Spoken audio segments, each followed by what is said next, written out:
Gracias. Bueno, pues tras recargar energías con el desayuno, empezamos con este segundo bloque de la mañana, con la charla de nuestro patrocinador de las jornadas, Telefónica, al que agradecemos su colaboración. Bueno, hasta ahora nos hemos centrado en lo que es el gobierno del dato. También hemos hablado del dato desde una perspectiva legal y de normativa. Y bueno, ahora de la mano de Sebastián Bravo, él es responsable senior de desarrollo de negocio IoT y Big Data en Telefónica, pues vamos a ver cómo establecer un gobierno sólido de los datos pues nos puede ayudar a tener esa calidad y esa precisión de los datos que son tan fundamentales, ¿no?, para sacarle partido a la inteligencia artificial, sobre todo la inteligencia artificial generativa de la que hablamos tanto. Ya lo dice la frase, ¿no?, que lo que obtengas de la inteligencia artificial será tan bueno como lo sean tus datos. Por tanto, creo que la ponencia de Sebastián nos va a ir muy bien para afrontar este futuro regido por los datos que nos decía Ricard Martínez hace un momento. Así que, Sebastián, cuando quieras. Buenos días a todos.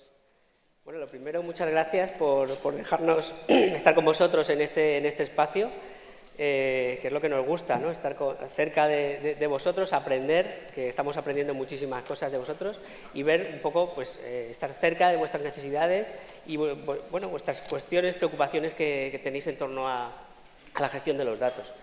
En Telefónica llevamos pues, mucho tiempo con este tema del gobierno del dato. Las organizaciones, tanto de Telefónica, banca, educación, pues son generadores masivos de información y bueno, a veces es complicado el conseguir obtener un beneficio de esa información, ¿no? Se trata de una disciplina multidimensional, es decir, afecta no solo pues, a graduaciones de los alumnos.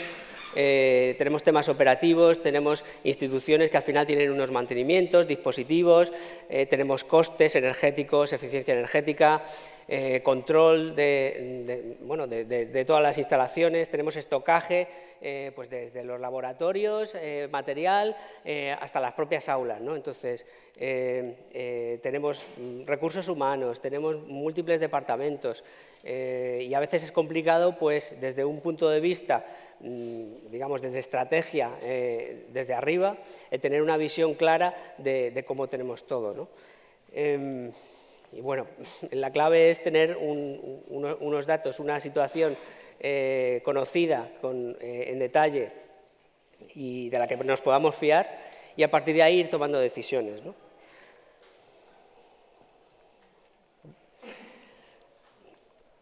Bueno, hemos planteado esta charla en dos partes, ¿vale? Una que está más orientada al gobierno del dato desde la experiencia de Telefónica. Ya los ponentes anteriores han hablado muy en detalle de lo que es el gobierno del dato, cómo afecta, normativas, etcétera, ¿no? Queríamos darle un toque pues, de cómo lo hacemos en Telefónica, ¿no? Y sobre todo se aprende no de lo que te sale bien, sino de lo que te sale mal, ¿no? Un poco los problemas que hemos tenido y cómo los estamos abordando. Y por otro lado, el gobierno del dato en la IA. Vale, vamos a ver algunas cosillas, algunas pinceladas. Yo creo que os va a gustar.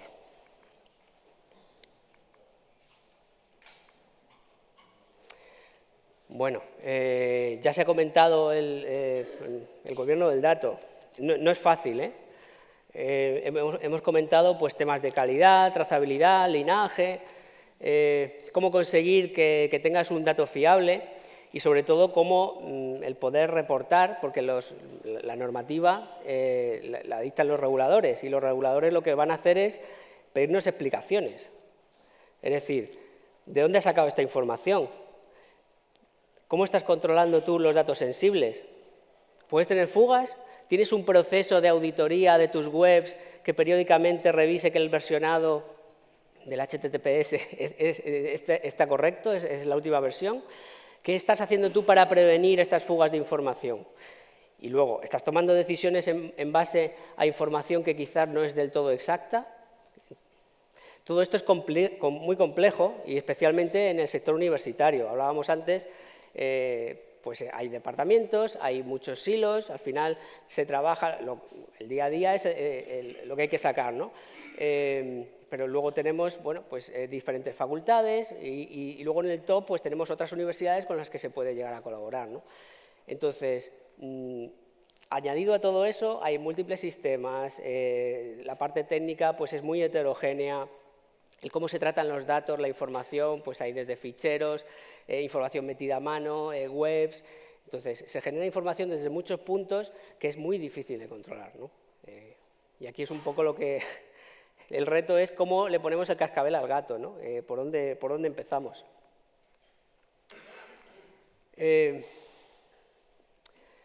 Bueno, áreas de proceso en las que hay que actuar.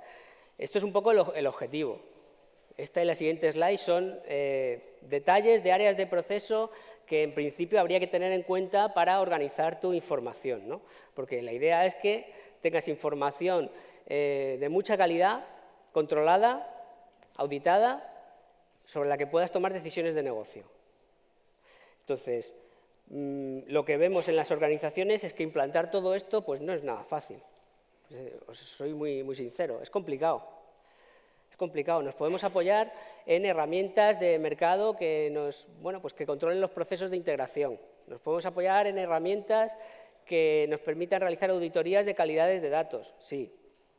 Luego tenemos sistemas muy variados, heterogéneos, la información no se actualiza como se tiene que actualizar, hay errores, hay fallos de carga, es la realidad de nuestro día a día, ¿no?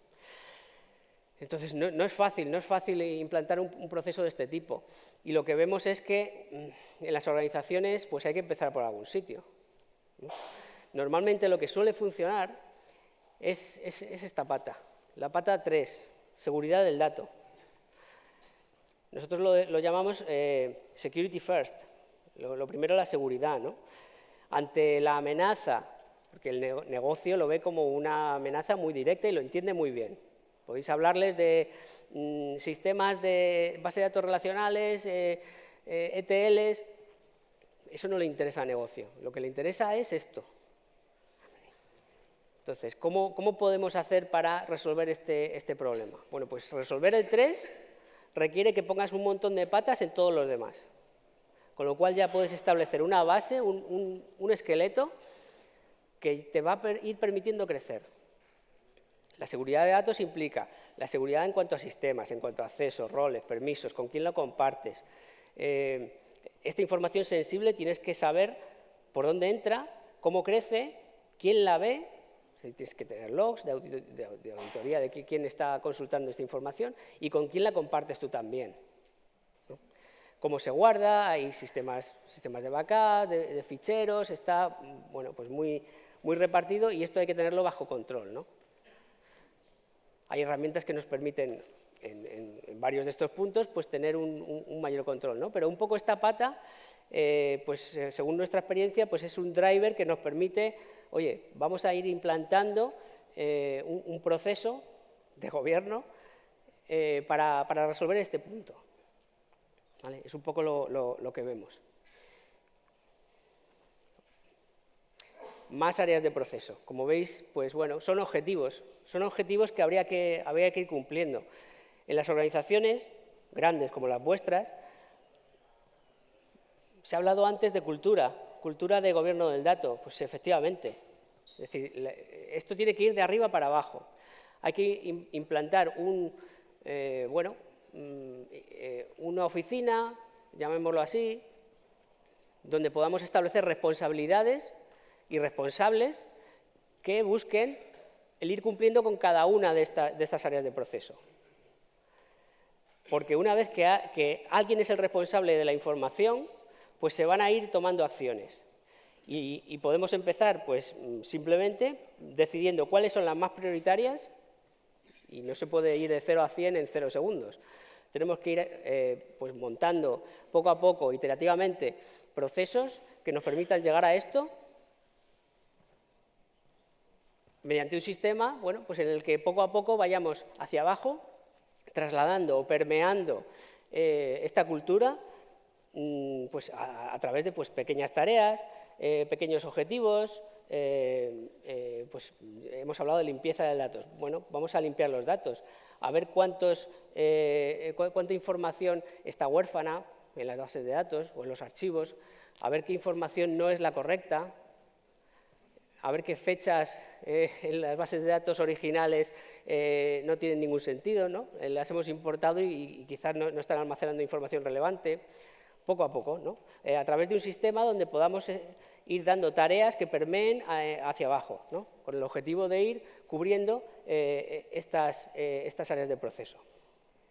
Otro driver, que es el segundo que nosotros vemos, aparte de la seguridad, es la parte de ahorro de costes o de mejora del rendimiento en las diferentes áreas. Claro, una vez que tenemos información veraz de lo que está ocurriendo en alguno de las áreas, departamentos, etcétera, pues podemos tomar decisiones de negocio sobre hacia dónde vamos a ir. Estamos aquí. ¿Cuál es el objetivo?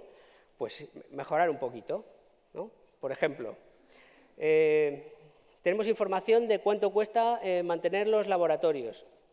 Bien, pues vamos a ver si a través de iniciativas conseguimos que estas métricas, estos KPIs que estamos montando, vayan a mejor. Entonces, a negocio le interesa mucho los ahorros de costes.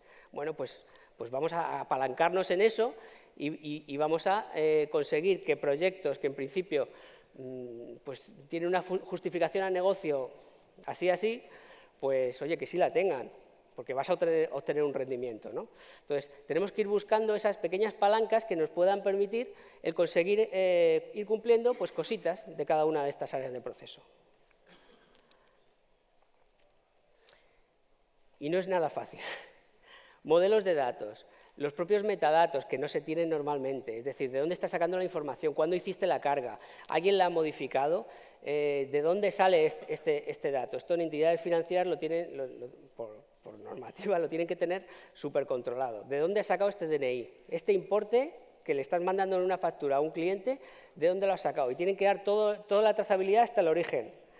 Sí, esto es la suma de que vino de estas facturas, que tienen esta validez, toda esa información de metadatado, pues poco a poco hay que ir poniéndola, ¿vale? La parte de arquitectura de datos, ¿por qué? Antes se ha comentado los espacios comunes de datos. En Sanidad Telefónica participa también en algunas de estas iniciativas y con el modelo de datos SNOMED, es un estándar. Bueno, pues la arquitectura de datos es importante. Primero porque nos va a permitir, el tener implícita una arquitectura de datos robusta, nos va a permitir detectar posibles inconsistencias, ¿vale? por la propia arquitectura del dato. Y luego porque nos va a facilitar todas las labores que tengamos después, tanto de creación de repositorios adicionales como de integración en repositorios comunes de compartición de información, ¿no? Data lakes de espacios de datos que podamos llegar a compartir. Y lo estoy contando, pero parece muy fácil, pero hay sistemas legacy, sistemas muy antiguos, de información que se mete a mano, bueno, esto ya lo sabemos, pero bueno, poco a poco hay que ir aprovechando para implantar este tipo de sistemas. Sistemas antiguos, técnicos, que su licenciamiento pues, va a caducar, aprovechemos para ir modernizándolo, ¿no? Y luego la tercera pata que quería comentar como un driver de este tipo de iniciativas es, bueno, las sinergias. Es decir, no reinventemos la rueda. Si al final hay otros departamentos, hay otras facultades y otras universidades que tienen que llegar a lo mismo, pues oye, a lo mejor no tenemos que volver a inventar algo. A lo mejor podemos acordar una estrategia común. Oye, vamos a ir hacia esto. El cómo, lo técnico, la aplicación o la web o la base de datos, eso viene después. Pero vamos a acordar, oye, vamos a ir a esto, que va a ser común. Porque una vez que tengamos algo que sea común, podemos aplicarle los mismos procesos, podemos auditarlo de la misma forma, podemos reutilizar tanto infraestructura como personal que lo pueda mantener, etcétera, ¿no? Entonces, las sinergias son muy importantes. y debemos buscarlas. Quizás es complicado entre distintas universidades que tienen ciclos de vida diferentes, pero dentro de una misma entidad, bueno, pues es algo que hay que buscar, ¿no? Vemos valor en eso. Metodología, yo cada vez que veo este círculo podemos hablar horas de esta cuestión. Al final, digamos que todo nace de tener esa iniciativa desde alto nivel de que hay que organizar esto, ¿no? Y a raíz de ahí, ¿cómo lo vamos a ir haciendo? Bueno, pues hay que ir implantando pues, ciertas acciones, ¿vale? Un poco lo que cubren distintas metodologías de gobierno del dato es, primero, qué acciones o qué áreas de proceso son las que se debería tener en cuenta. No te suelen bajar al nivel de cómo lo tienes que hacer, ¿vale?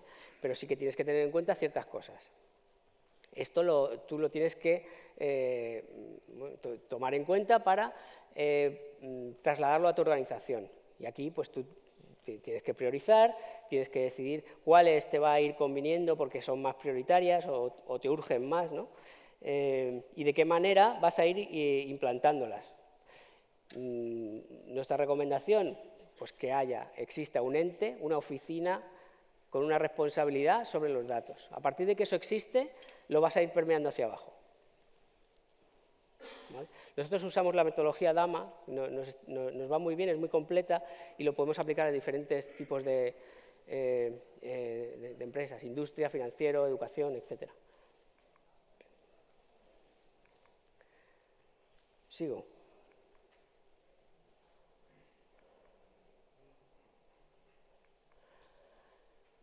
No es nada fácil, ¿eh? Antes de entrar en lo de la IA, no es fácil, pero bueno, es una cuestión de ir dando pasos poco a poco, ir implantando.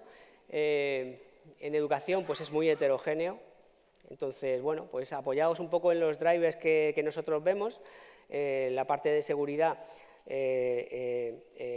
pues bueno, pues quizás podría ser la prioritaria, aunque bueno, la normativa de momento no ponga multas, como en el sector financiero, pero bueno, quizás es una de las patas más importantes, ¿no? Y aplicado a la IA, pues claro, tenemos que traer, es la salsa, ¿no?, de todas las reuniones, de todas las presentaciones, la parte de IA generativa. Nosotros estamos muy activos con esta parte, ¿no? La IA generativa. Hasta hace poco, pues todo esto de las redes neuronales, que lleva muchos años, desde los años 60 o antes, pues pensábamos que solo servía para clasificar botellas, ¿verdad? Al final tienes una red neuronal, le enseñas las botellas y ya está, ¿no? Claro, desde el momento en que cambiamos un poco eso, los esquemas, en que le damos un contexto, atributos, dimensiones, y que le hacemos un training con volúmenes ingentes de información, pues hemos descubierto que somos capaces de hablarle, ¿no?, al bicho. A mí me parece brujería, prácticamente.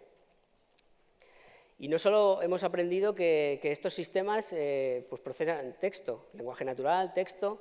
Ellos no entienden, estos sistemas no piensan, no entienden lo que te están diciendo. Ellos lo que hallan son vectorizaciones de información, relaciones entre esos datos y te sacan una salida en base al training que han tenido, ¿no? Bueno, hay unos filtrados, un tono de las respuestas, etc. Pero básicamente se basan en tus datos, ¿no?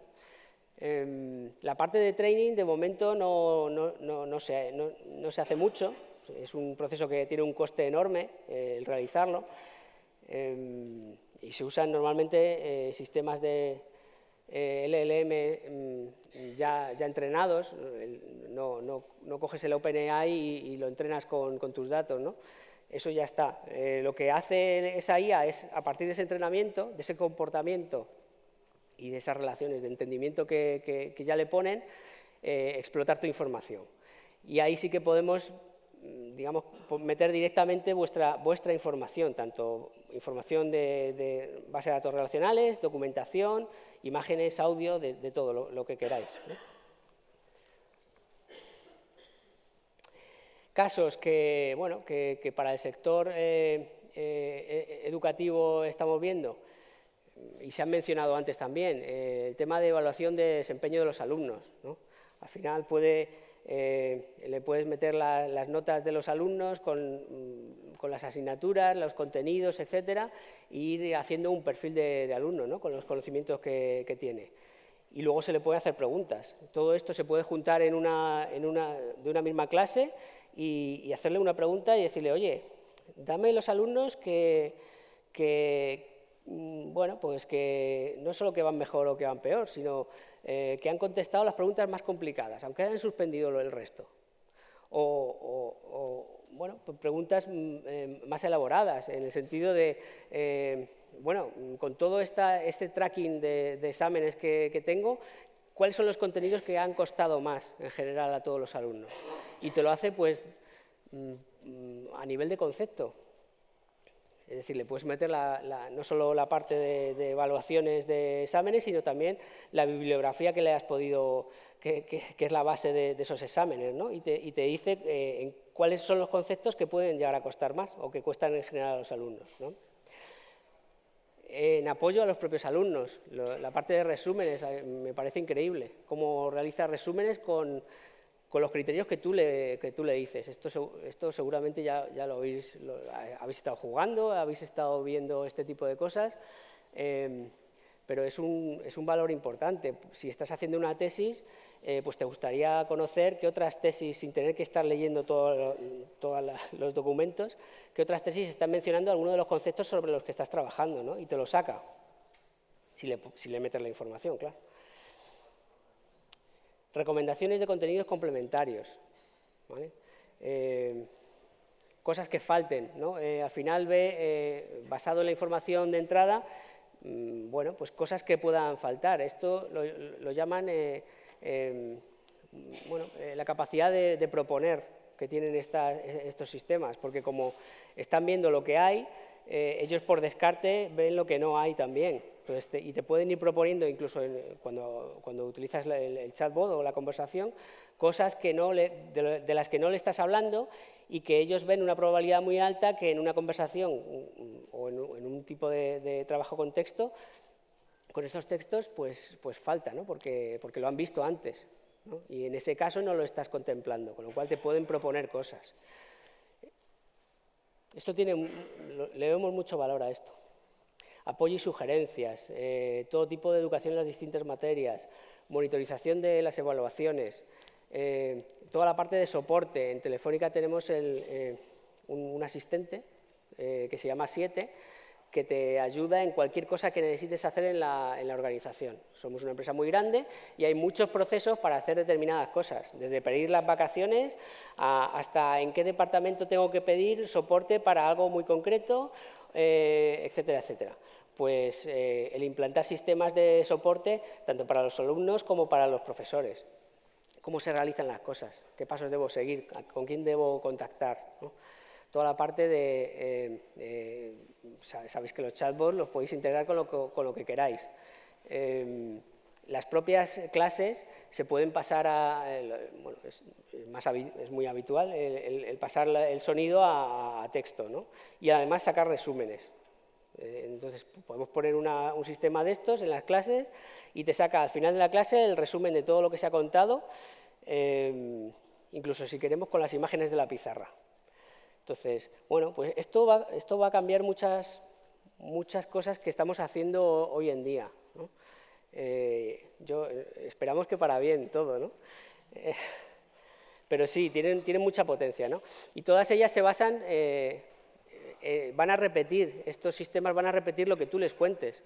Entonces, si les das información errónea o contratos que no están actualizados, o lo estás enchufando, que tenemos casos de conexión a base de datos relacionales, para hacer consultas sin NoSQL, con lenguaje natural, a través del lenguaje natural, dime, pues en el caso de operación o de mantenimiento, dime cuáles son los laboratorios en los que se ha realizado un consumo superior al tanto por ciento en los últimos 3 meses con respecto al resto.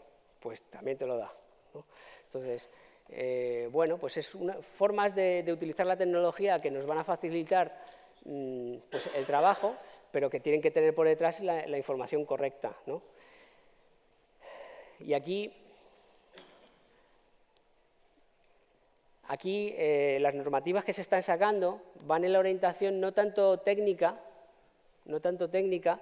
sino, bueno, se están planteando a quién afecta, ¿no? Desde el punto de vista de cuáles son los perfiles a los que, si los datos están mal y la inteligencia artificial te está dando respuestas erróneas, a los que podría afectar, ¿no? Entonces, la propia organización es el que menos importa en eso, porque tú podrías llegar a afectar masivamente. Estos sistemas también permiten la automatización de procesos, es decir, pueden tomar, en base a determinadas condiciones, hacer el trigger de determinados procesos, llamar a APIs para que hagan lo que tú quieras. Está, por ejemplo, en la parte de banca, conectamos un call center y a partir de ahí damos de baja una tarjeta, ¿vale? Automáticamente. Entonces, bueno, toman decisiones, ¿vale? Y las toman decisiones masivamente y sin supervisión. Con lo cual, un poco eso, cuando están elaborando ahora, ha salido ya varios borradores, la normativa europea, pues hay un poco de preocupación sobre esto, sobre todo, ¿no? La parte de automatización, que tiene mucha, bueno, yo creo que es la parte que más se le va a dar juego, aparte de estar hablando con la IA y hacer resúmenes y tal, pero, oye, la parte de que haga cosas y que sea el trigger de procesos determinados que en cualquiera de las áreas en las que trabajéis, pues va a dar mucho juego. Y esto pues depende de que la información con la que se ha hecho tenga como base sea correcta, ¿no? Con lo cual, pues un poco esto adquiere pues importancia, ¿no? Hablábamos, bueno, toda la parte de, aquí está gobierno de datos, pero todo el control de la información por usuario, por rol, a quién le estás dando esta información, el saber que la información que das está actualizada, que no hay errores. Bueno.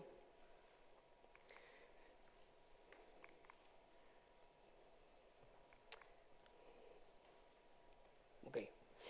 Y aquí hablamos un poco ya nos alejamos un poco de la parte estricta de gobierno del dato para entrar en la parte de gobierno de la IA, que también tiene lo suyo, ¿eh? Entonces, un poco todos los hiperescalares que están bueno, pues proporcionando este tipo de tecnología están trabajando en poder proporcionar un framework de gobierno de la IA que te solucione un poco estas cuestiones, ¿no? o que te lo facilite. En Estados Unidos ya obligan en algunos estados a que solo se puede implantar IA con sistemas que tengan esto, a nivel de instituciones, educación, etcétera, ¿no? Tiene que haber una estrategia, con lo cual tiene que haber algún sitio en el que se puedan poner ciertas normas, ¿no? Que es lo que quieres que cumpla. Tienes que poder tener el control de todo lo que está ocurriendo. Tienes que establecer cuáles son las prácticas que debes tener en cuanto a la IA, en cuanto al uso, el tono, la compartición de información sensible, el entrenamiento, aunque eso llegará, ahora a corto plazo yo creo que no, pero sí también llegará que entrenaréis vuestras propias IA, de la forma que a vosotros os guste, ¿no? Y toda la ejecución, es decir, todo esto tiene que poder ser auditable, tienen que haber logs, tiene que poder seguirse el proceso, cómo diste esa respuesta, entonces toda esa parte interna pues tiene que ser posible darla también, ¿no? Y el mercado ahora mismo no está tampoco muy maduro en cuanto a esto, o sea, se está viendo que esto es importante, sobre todo porque va a tomar decisiones que luego se van a ejecutar, pero todavía no está muy maduro todo esto, ¿no? Pero bueno, sería como un paso más. Empecemos en la parte de gobierno del dato y gobierno de la IA pues está madurando, ¿no? O sea, hay cosas, hay frameworks, los propios hiperescalers ya están poniendo herramientas que permitan hacer esto, en toda la ejecución, en todos los filtrados de información, etcétera. Bueno, es algo que sería el siguiente paso, ¿no? Y hasta aquí lo tenemos. No quería bajar tampoco mucho, pero bueno, Si tenéis gracias. alguna cuestión o estáis trabajando en alguna de estas iniciativas. Muchas gracias, Sebastián.